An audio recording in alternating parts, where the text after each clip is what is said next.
Fast food आणि हॉटेलिंगच्या जमान्यात गावाकडची अस्सल चव हरवली आहे असं तुम्हाला वाटत असेल तर थांबा।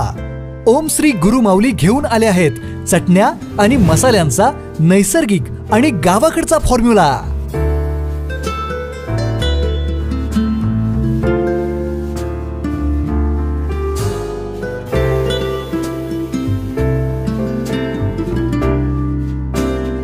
लाकडी घाण्यावरील तेल वापरून देशी मालापासून बनवलेल्या विटा गोल्ड स्पेशल, गावरान स्पेशल, मटन स्पेशल अशा चटण्या आणि मटन मसाला, चिकन मसाला, बिर्याणी मसाला असे अस्सल गावाकडची चव देणारे मसाले।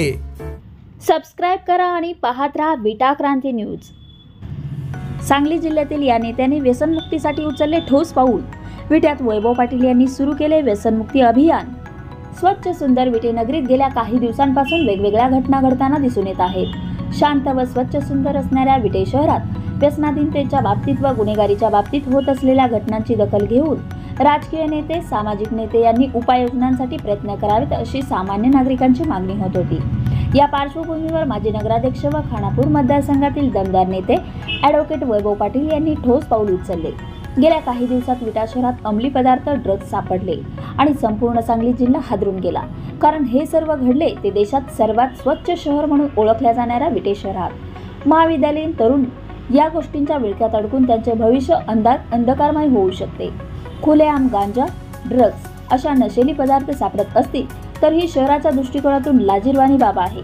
विटा शहर सुवर्ण नगरी म्हणून ओळखले जाते आणि या नगरीत असले काळे धंदे, खून, मारामाऱ्या असे प्रकार सुरू राहिले तर शहराच्या नावाला वेगळे नाव पडेल। यासाठी एक लोकप्रतिनिधी व समाजसेवक म्हणून मी या सर्व गोष्टी विटा शहराबरोबरच संपूर्ण मतदारसंघातून हद्दपार करण्यासाठी व्यसनमुक्ती महाअभियान सुरू केले आहे।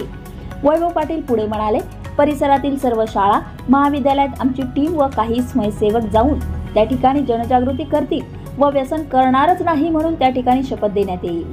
या अभियानाची सुरुवात आमच्या लोकनेते हनुमंतराव पाटील चॅरिटेबल ट्रस्ट संचलित संपूर्ण आदर्श संकुलात केलेली आहे।